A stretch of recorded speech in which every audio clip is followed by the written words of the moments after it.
Listen to this, man. He got some good news for you. Hey, listen. Hey, everybody, gather near. The doctor's in the house, so lend him your ear. The things he can say might even make your day. He might even help your pain go away. The doctor is in the house. The doctor is in the house. Let the doctor know what's bothering you. I'm sure he can tell you just what to do. The doctor is in the house. Doctor is in the house. Oh, yes. Ladies and gentlemen, the doctor is in the house. Welcome, everybody, to episode 601 of the podcast titled Dr. Ron, Unfiltered, Uncensored, and definitely unadulterated. Dr. Ron, Unfiltered, Uncensored. And this is your host, Dr. Ron, for another episode, one I've been promising my listeners for a while, but we'll get to most of it today, I hope. And it is on Ozempic and weight loss. And more important, the hidden dangers that the big pharmaceutical companies will not tell you.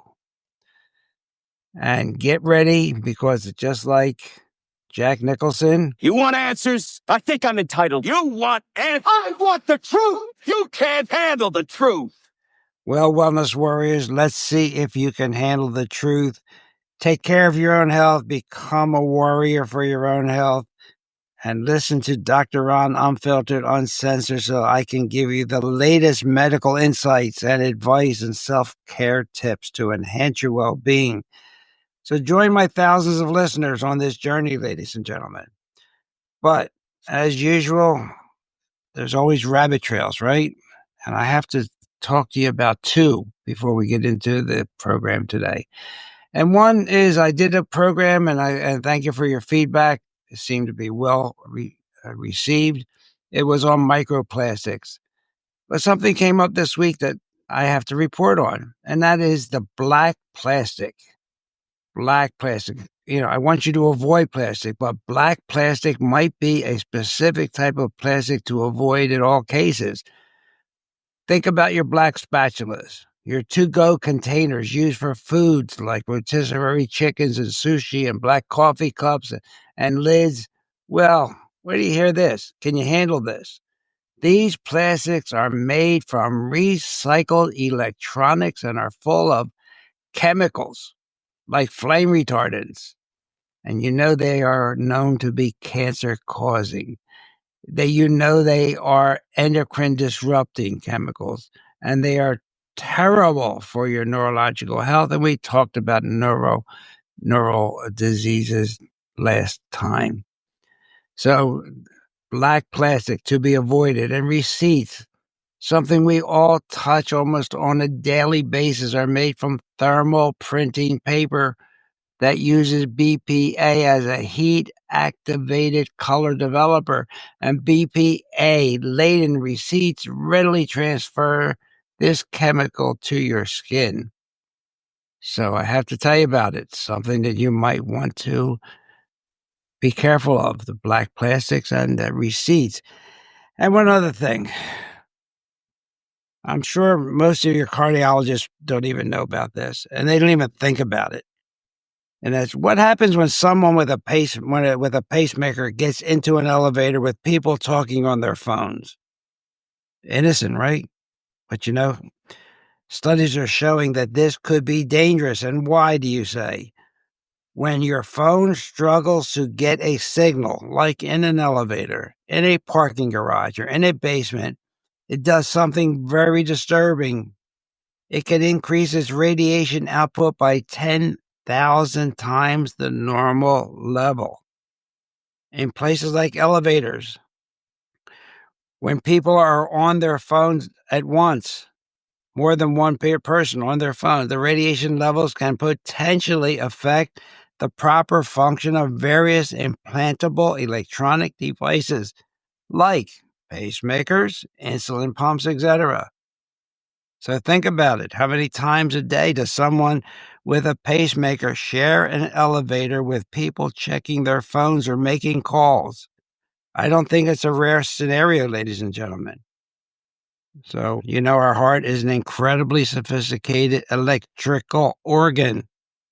It has its own natural pacemaker called the SA or sinoatrial node. It generates electrical impulses to keep our heart beating in perfect rhythm. And we know that EMF radiation can disrupt electronic pacemakers. So why aren't we talking about this effect?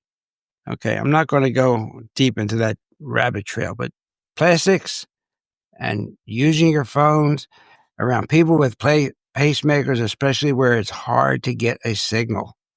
So from muscle loss to thyroid cancer, here's what you need to know before taking Ozempic-like drugs.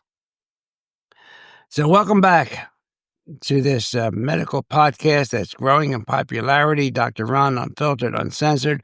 And today we will start to expose the real story behind Ozempic, Wegovy, and similar weight loss drugs. Yes, they absolutely help people shed pounds, but what is the cost? So let's cover muscle loss, leading to frailty and sarcopenia, irreversible blindness, an FDA black box warning for thyroid cancer, and how much weight do people on these products really lose compared to lifestyle changes, and why these drugs are a cash cow for Big Pharma. And most importantly, safe, natural alternatives, including supplements that mimic GLP-1 and how to stack them for maximum effect. So let's get into it. Let's see how much we can get through in the time that I have allotted. And if we don't get through it all, we'll complete it next podcast.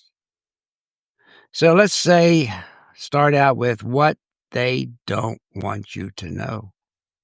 So Ozempic and similar drugs work by mimicking this GLP-1, which is a gut hormone that slows digestion, reduces hunger. But here's the reality, and they don't advertise this. You're not just losing fat, you're losing muscle. You heard that word, sarcopenia. Studies show that 40 to 50% of the weight lost on these drugs is lean muscle. So you're not losing just fat, you're losing muscle. Muscle loss leads to sarcopenia. If you have sarcopenia, you have weakness, and you have metabolic breakdown. You are more prone to fall. Lean muscle means it's harder to keep the weight off for a long time. Let me go back. I did have another note on sarcopenia. Well, we'll get to it. But it makes you lose muscle mass. Did you ever hear that before? They strip away your muscle, making you frail and slowing down your metabolism. And this blindness is called NAION. It's non-arteritic anterior ischemic optic neuropathy. It's rare, but it is a devastating side effect that can lead to permanent vision loss. Do you know there's an FDA black box warning for thyroid cancer on these drugs? Yes, these drugs can cause thyroid cancer. Ozempic carries an FDA black box warning for medullary thyroid cancer. This was seen in animal studies, but human risks are not fully understood. The drug has not been around long enough to know its full impact. Where have we been to that rodeo before? And this irreversible blindness, NAION for short, sudden, irreversible blindness. So if you have a history of eye condition, the risk is even higher.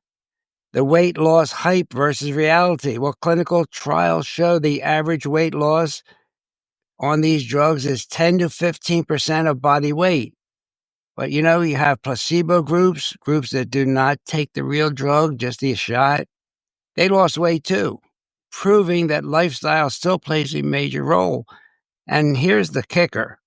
Most people regain the weight once they start using the drug within 1 year. Within 1 year, the weight comes back and you're putting up with side effects. Beside the ones I'm talking about, there's even ones in your gut and gallbladder problems, but losing muscle mass, sarcopenia, potential for thyroid cancer, or potential for going blind. When placebo-treated groups lost weight also. Do you know that Novo Nordisk, the company behind Ozempic, is based in Denmark? But do you know this? Denmark will not approve it for weight loss. Why? Because of long-term safety concerns. They know that lifelong dependency on these drugs creates more health risks than benefits. Other countries now are also reevaluating their approval based on these emerging risks. This is another pharmaceutical product that is a cash cow. They aren't about health, in my opinion. They're about money. Novo Nordisk and Eli Lilly are making billions. In 2023 alone, Ozempic and Wegovy sales topped $12 billion. So as I've told you, they don't want to cure anything. They just want you on the hook for life, and they have it with these type of drugs. These drugs do not fix your metabolism. They create a dependency. And I'm hearing that insurance companies are hesitant to cover them because of the uncertainty of the long-term safety. Now, this is probably in those ads we have on television today, blaze through in 2 seconds. Dependency on a drug. There's a drug designed for lifelong use to keep you locked in. And as I've told you, industry-funded studies influence medical guidelines and downplay the risks. Oh, it gets me upset. So Ozempic, Wegovy, and Mounjaro are these GLP-1 receptor antagonists.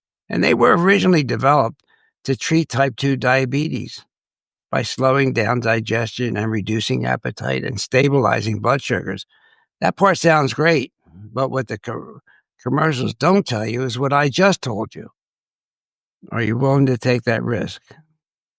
Ozempic-like drugs are not the miracle solution, in my opinion, that they are made out to be because of muscle loss, thyroid cancer risks, blindness risks.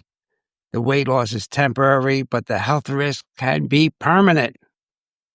And you could be dependent on this to make billions for these pharmaceutical companies. So we want to support your metabolism naturally. We don't want to sacrifice our health.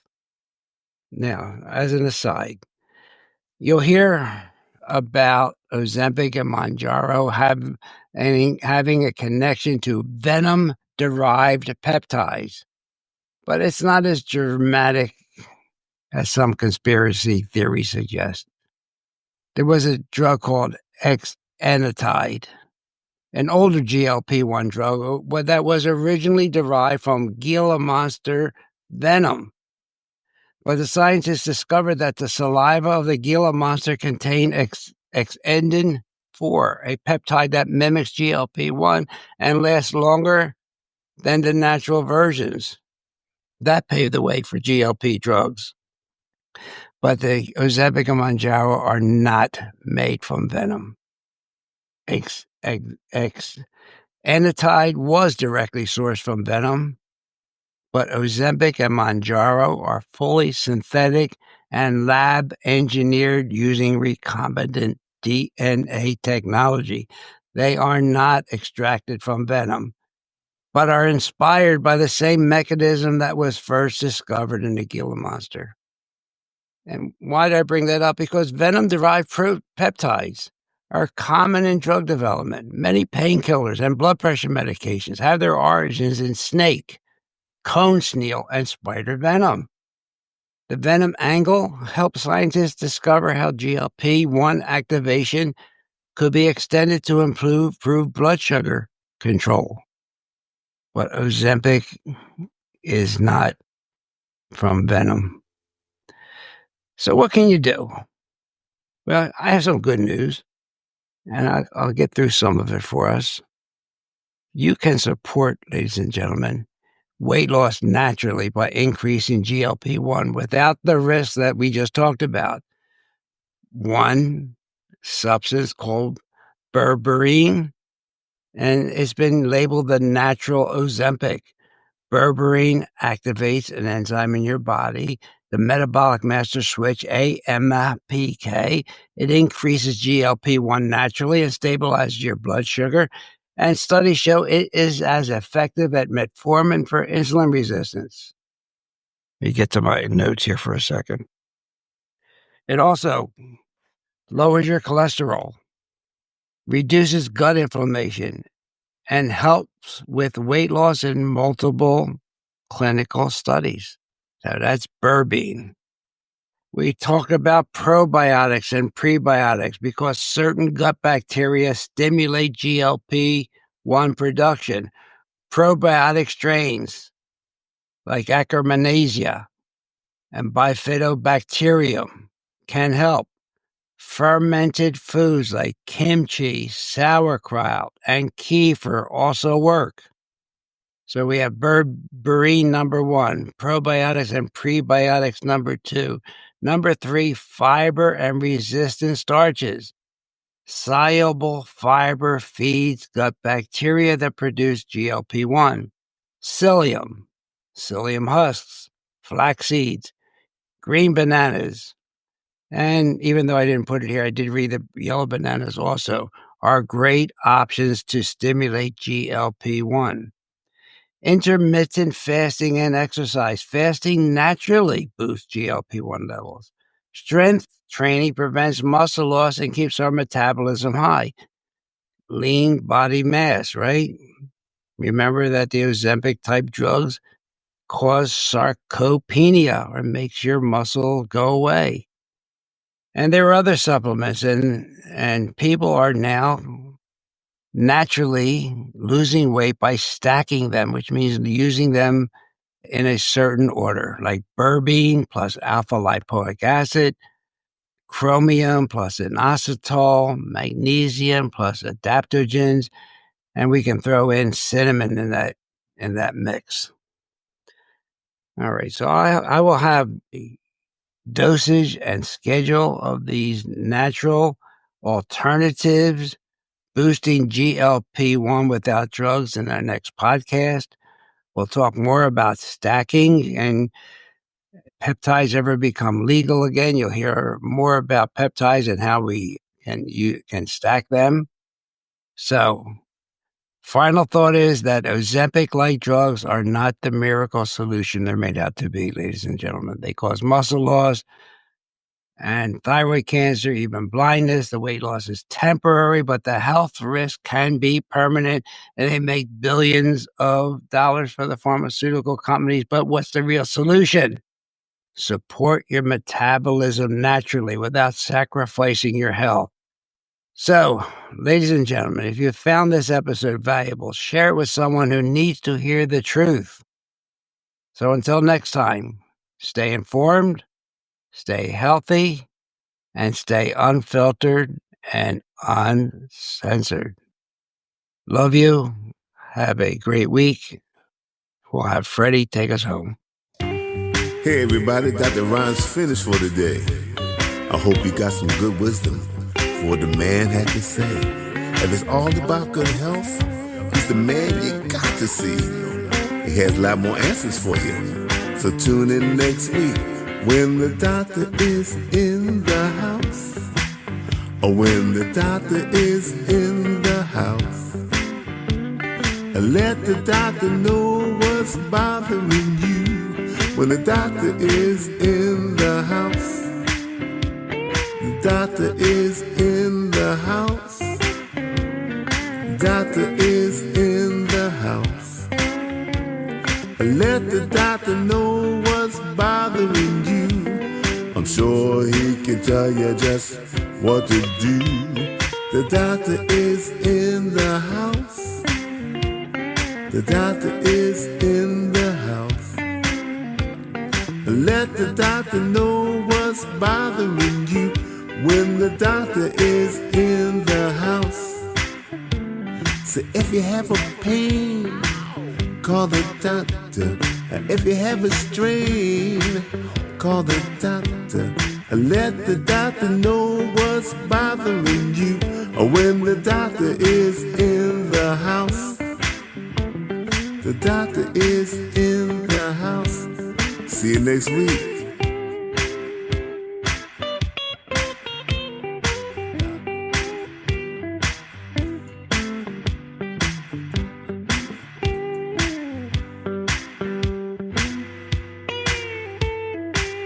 See you next week.